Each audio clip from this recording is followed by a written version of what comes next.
Hello दोस्तों, आपका स्वागत है आपके अपने चैनल टॉप सर में। दोस्तों आज हम आप लोग के लिए इंपॉर्टेंट क्वेश्चन लाए हुए हैं।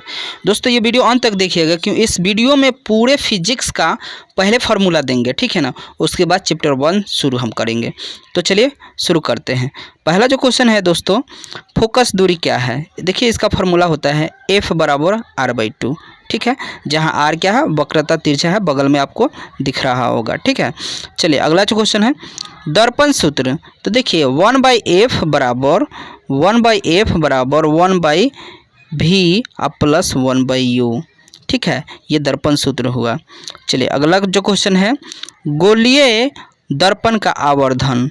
इसका होता है यानी m बराबर होता है -v/u होता है, ठीक है ना, -v/u, ठीक। चलिए अगला जो क्वेश्चन है, प्रकाश की चाल। जहाँ पे हम लोग प्रकाश की चाल के लिए क्या लेते हैं, म्यू लेते हैं और c/, ये वाला फार्मूला लेते हैं, ठीक। अब अगला जो है क्वेश्चन देखिएगा, अपवर्तनांक यानी n बराबर क्या होता है, तो sin i/sin r होता है। वहीं पे दोस्तों देखें लेंस सूत्र क्या होता है, तो 1/f बराबर 1/u माइनस 1/v होता है, यहाँ पर माइनस है, ठीक है। चलिए अगला जो क्वेश्चन है देखिएगा, यहाँ पर लेंस की क्षमता क्या होती है, यानी P बराबर 1/f होती है, ठीक है। चलिए अगला जो क्वेश्चन है, एक डायोप्टर यानी एक डायोप्टर बराबर दोस्तों होता है 1/m और इसी को हम लिख सकते हैं m⁻⁻⁻1, ठीक। चलिए अगला जो क्वेश्चन है, 1 मीटर बराबर होता है 100 सेंटीमीटर, यहाँ दिखा दिया गया है। उत्तल लेंस होता है दोस्तों, उत्तल लेंस क्या होता है, तो धनात्मक होता है, ठीक है ना, धनात्मक होता है, प्लस चार्ज और उसके बाद अवतल लेंस होती है, तो वो क्या फोकस दूरी पूछ देगा, तो अवतल लेंस की फोकस दूरी क्या होती है, तो अवतल का होता है ऋणात्मक होता है, ठीक है। विद्युत धारा I बराबर क्या होता है दोस्तों, तो Q/T होता है। Q का मतलब आवेश होता है, T का मतलब टाइम होता है, समय होता है, ठीक।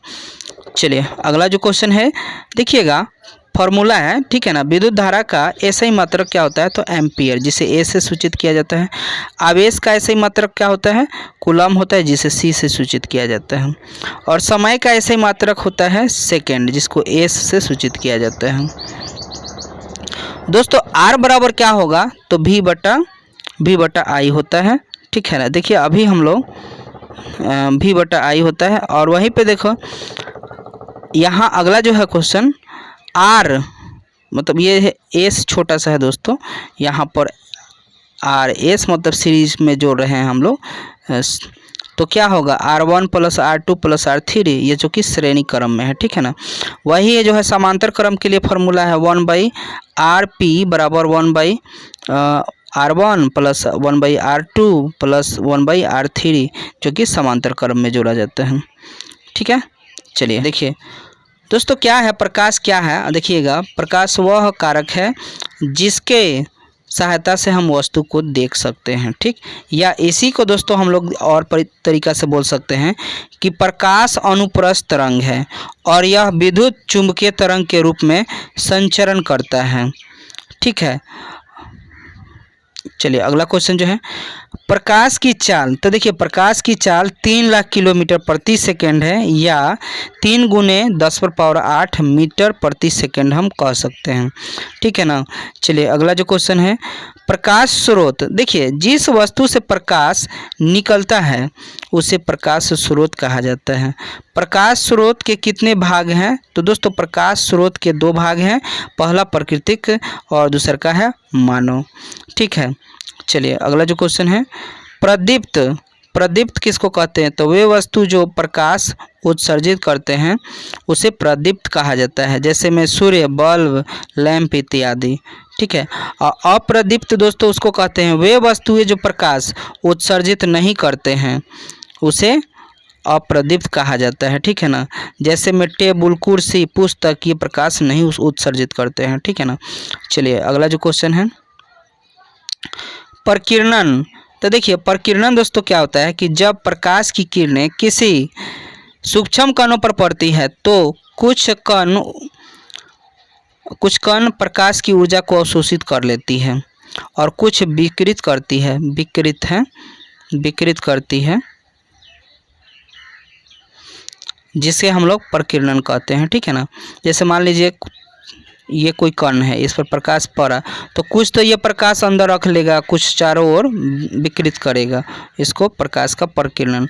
इसका दोस्त प्रकाश की किरण, तो देखिए प्रकाश की किरण क्या होता है, तो एक सरल रेखा पर चढ़ने वाले प्रकाश को प्रकाश की किरण कहते हैं। प्रकाश जो है ना हमेशा सरल रेखा यानी सीधी रेखा में चलती है। ठीक है। चलिए अगला क्वेश्चन जो है प्रकाश किरण पुंज। दोस्तों प्रकाश किरण पुंज, प्रकाश की किरणों के समूह को प्रकाश किरण पुंज कहा जाता है। ठीक है ना। प्रकाश किरण पुंज कितने प्रकार के होते हैं, तो प्रकाश किरण पुंज जो है 3 प्रकार के होते हैं। पहला जो है अपसारी किरण पुंज, समांतर किरण पुंज, अपसारी था, यहाँ अभिसारी किरण पुंज, ये 3 तरह के। अब एक एक करके हम लोग जान लेंगे सबके बारे में। ठीक है। चलिए अगला जो है अपसारी किरण पुंज क्या होता है, तो जब प्रकाश की किरणें एक बिंदु से निकलकर फैलती चली जाती है तो उसे हम अपसारी किरण पुंज कहते हैं। ठीक है। चलिए अगला जो क्वेश्चन है समांतर किरण पुंज, तो देखिए जब प्रकाश की किरणें एक दूसरे के समांतर होती है तो उसे समांतर किरण पुंज कहते हैं। जैसे मान लीजिए यहाँ पर देखिएगा समांतर में ऐसे ही चलते जाए प्रकाश, तो हम लोग बोलते हैं क्या, समांतर बोलेंगे। लेकिन एक से निकल के ऐसे फैलते जाए तो इसको अपसारी बोलेंगे। ठीक। अब अभिसारी की देख ले बात दोस्तों, अभिसारी किसको बोलते हैं, तो जब प्रकाश की किरणें एक बिंदु पर आकर मिलती है तब हम उसे अभिसारी किरण पुंज। कहने का मतलब है दोस्तों जब यहाँ से प्रकाश यहाँ मिल गया, यहाँ से प्रकाश यहाँ से, यानी सब जगह का प्रकाश एक बिंदु पर मिलती है तो उसको बोलते हैं अभिसारी। ठीक। चलिए अगला जो क्वेश्चन है पारदर्शी किसको कहते हैं, तो वे पदार्थ जिनसे होकर प्रकाश आसानी से पार कर जाता है उसे पारदर्शी कहते हैं। जैसे में दोस्तों कांच है, पानी है, इससे प्रकाश पार हो जाता है ना, तो ये पारदर्शी है। अब प्रभासी दोस्तों क्या होता है, वे पदार्थ जिनसे होकर प्रकाश थोड़े मात्रा में पार कर सकते हैं उसे प्रभासी कहते हैं। जैसे तेल लगा कागज़, आँख की पलक, मतलब थोड़ा सा ही प्रकाश अपने से जाने देती है। ठीक है ना। चलिए अगला क्वेश्चन जो है अपारदर्शी, वे पदार्थ जो प्रकाश को अपने से नहीं जाने देता है उस क्या अपारदर्शी कहलाता है। जैसे में लकड़ी जो है, दीवार जो है, लोहा है, अपने से प्रकाश को नहीं जाने देती है। ठीक है ना। चलिए अगला जो क्वेश्चन है प्रकाश का परावर्तन, तो जब प्रकाश की किरणें किसी चिकनी सतह से टकरा कर लौटती है इसी घटना को प्रकाश का परावर्तन कहते हैं। ठीक है ना। और किरण आरेख क्या होता है दोस्तों, तो देखिए प्रकाश की किरणों को पथ दर्शाने वाले चित्रों के किरण आरेख कहते हैं। ठीक है ना। चलिए अगला क्वेश्चन जो है प्रकाश का परावर्तन के नियम, तो देखिए प्रकाश के परावर्तन के 2 नियम हैं, आपतित किरण, परावर्तित किरण तथा आपतन बिंदु पर खींचा गया अभिलंब, तीनों एक ही समतल में होता है। ठीक। और आपतन कोण परावर्तन कोण के बराबर होती है, जो कि डायग्राम में दोस्तों यहाँ पे देख लीजिएगा। यहाँ पर क्या है, आपतन कोण, ये वाला आपतन कोण है और ये परावर्तन कोण है, ये दोनों इक्वल है। ठीक है। और ये आपतित किरण, परावर्तित किरण ये वाला, और आपतन बिंदु पर ये डाला गया अभिलंब, ये तीनों एक ही तल में होती है। ठीक। चलिए अगला क्वेश्चन जो है आपतित किरण, तो किसी सतह पर पड़ने वाली किरणों को आपतित किरण कहते हैं। मतलब जो किरण जो है ना किसी सतह पर आ रही है वो आपतित किरण है। आपतन बिंदु, जिस बिंदु पर आपतित किरण टकराती है उसको आपतन बोलते हैं, आपतन बिंदु बोलते हैं। ठीक है। और अगला जो है क्वेश्चन परावर्तित किरणें, जिस माध्यम में चलकर आपतित किरणें सतह पर आती है और उसी माध्यम में लौट गई किरणों को परावर्तित किरणें। कहने का मतलब देखिए दोस्तों ये आया, ये तो आपतित किरण हो गया, और लौट के इधर चला गया, ये हो गया परावर्तित किरण हो गया। ठीक। अगला क्वेश्चन जो है अभिलंब, किसी दोस्तों देखिएगा अभिलंब क्या है, किसी समतल सतह किसी बिंदु पर खींचे हुए लंब को अभिलंब कहते हैं। जैसे देखिए दोस्तों, ये है कोई रेखा, इस पर ये ना ये अभिलंब है। ठीक है, चलिए अगला क्वेश्चन जो है, आपतन कोण।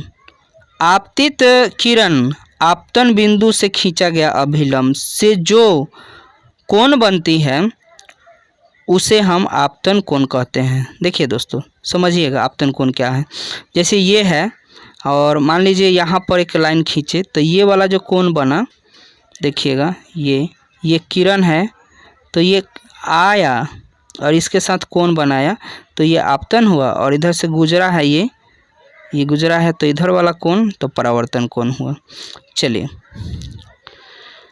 आपतित जो है अपवर्तित किरणें आपतन बिंदु पर खींचा गया अभिलंब से कोण बनाती है, उसे परावर्तन कोण कहते हैं। ठीक है।